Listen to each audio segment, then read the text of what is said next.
Hey everybody, Nathan Ronen, CFA here with a update.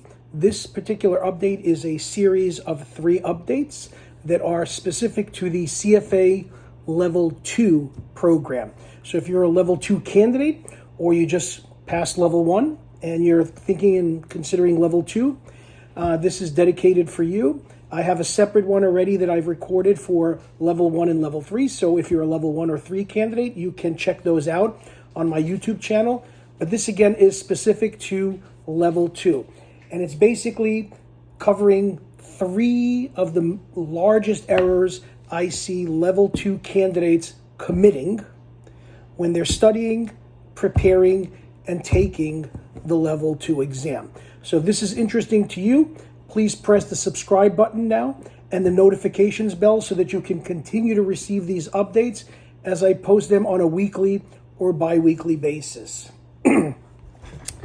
Okay, well, one of the things you might want to know is that a lot of the information I'm about to help you with, error number 1, error number 2, error number 3, and what to do about it, is based on my having trained tens of thousands of Level 2 candidates over the past almost 30 years.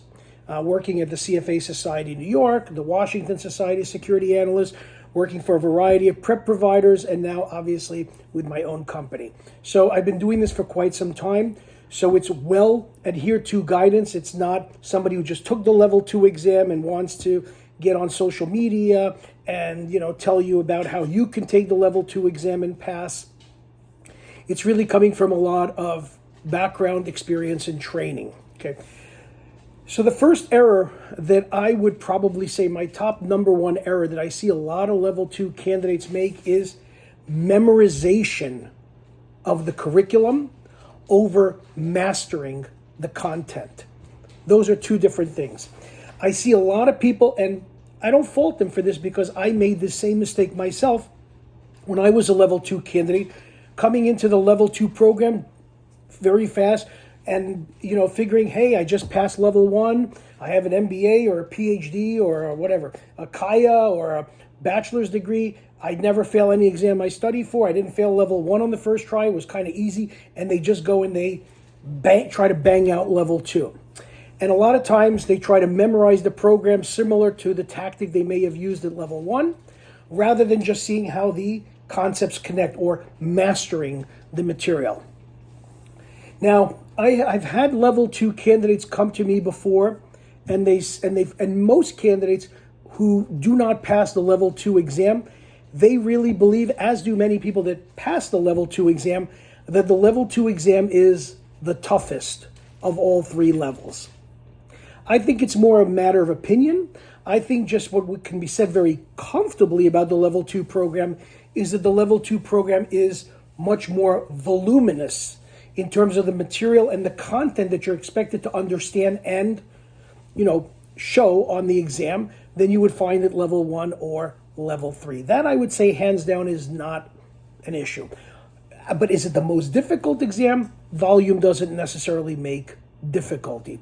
What makes it difficult is now you are being given cases, vignettes, item sets, whatever you want to call them, usually a story with 4 multiple choice questions regarding the story or tied into the story, and being asked to choose answer A, B, or C.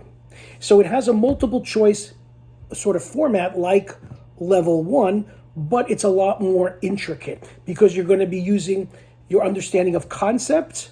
You're going to be applying the material that you learn to a specific case, and you're going to be focusing on valuation throughout the program. There's not a lot of questions on the Level 2 exam. Okay, there's only about 88 questions. 44 questions in the first session, 44 questions in the second session, and the same time that you're given for Level 1 and Level 3. 2 hours and 12 minutes, or about 4.5 hours for the entire exam. 2 hours and 15 minutes or 2 hours and 12 minutes for each section. Anyway, coming back to what a lot of Level 2 candidates do. People have come to me and they said, Nathan, for example, I sat here, I know level 2 is the toughest. I spent a lot of hours. I put in way more than the CFA Institute recommends or suggests. I learned everything. I read the curriculum. I read prep notes. I did videos. I did mock exams. I just didn't pass. And I'm really frustrated. And look at my results. This is how I did. And I don't understand how I could have failed in the equity or the fixed income or whatever. I knew all the material. Very, very typical scenarios. Nathan, I'm taking this exam for the 4th time or the 3rd time. I don't know what I'm doing wrong. I feel like I know the material. There's nothing new that I'm learning from the material. Well, you only get 6 tries, right? So let's understand, number 1 in this video, the biggest error. Excuse me. Why do people fail? Because they try to memorize. Memorization will cause you many times and most times to fail the level 2 exam. It's got to be focusing on mastering the core concepts better. That's something that I constantly emphasize, not only on my videos, but also in my lectures, and I show you what that actually means, okay? Because those are nice words, master the core concepts, but how, okay? Also, while you're trying to master the core concepts, you also have to focus on understanding the relationships between the topics. The sort of what you would think is the silver bullet. Many prep providers, and I'm not going to name any because it's really not important, but many prep providers, what they do is they do exactly at level 2 what they do at level 1. They do a slide run with bullet points, and they get you to memorize and take notes on the bullet points, or they provide you with summary notes, and you're supposed to like add a little bit more information to it, but everything is taught in isolation. For many people, that'll work at level 1. Complete disaster. For most people, not all, but for most people at level 2, because you really need to see how the different topics in FSA or corporate issuers or equity and fixed income or equity and derivatives or fixed income and quant, how they are interrelated, how they're intertwined. If you're not seeing that and you're just memorizing all kinds of bullet points and facts and data, you're not ready to sit for the level 2 exam.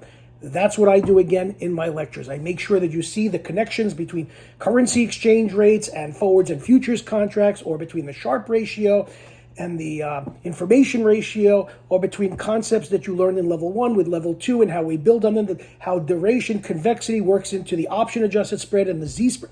All of these things, these are the things you need to see, and they cannot just be memorized or studied in a compartmentalized, meaning a separate fashion.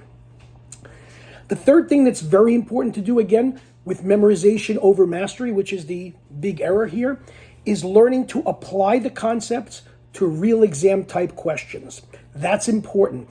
If you're doing lots of end of chapter questions, lots of, blue box, gray box questions in the curriculum, or lots of QBank questions from third-party providers or the CFA Institute, you're doing one-up, slam dunk, right out of the book, regurgitation type questions, and a lot of calculations. The level 2 exam is not going to have a load of calculations.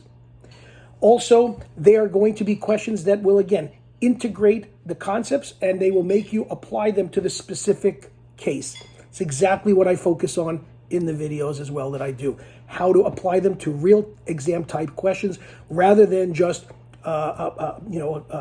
informational content question to see if you did the reading. It's not what the level 2 program is about. And if you don't understand what I'm saying, maybe you need to sit for the level 2 exam once, fail it, and then understand, they're tying everything in together. And then the third thing that I mentioned here in terms of error 1, or the fourth thing I should say, is using an integrated learning approach to real exam questions. Okay, that ties into applying the concepts, but again, in a more integrated manner. Every question that I do on my mocks, every question that I do on my sample questions, every question I do in my videos is going to integrate not only what I'm just going over, okay, but also show you how it connects to other parts of the program, so that when you get to that part, you're like, the bells are going off. Aha. That's the way you avoid this big problem or error number 1 of memorization over mastery. Don't memorize. Understand and apply, but don't memorize. Master the program, and that's what I'm going to help you to do. So I'm going to take a pause here, And if you want to add any comments or whatever, if you want to get in touch with me, you can. You can check out my website at chalkandboard.org. That's CHALK board, chalk and board, BOARD, chalkandboard.org. And again, I'm happy to help you out. That's what I'm here for, and that's what I've been doing for almost 30 years. And I want to get you over level 2. Let's go on to error number 2 in the next series. Talk to you later.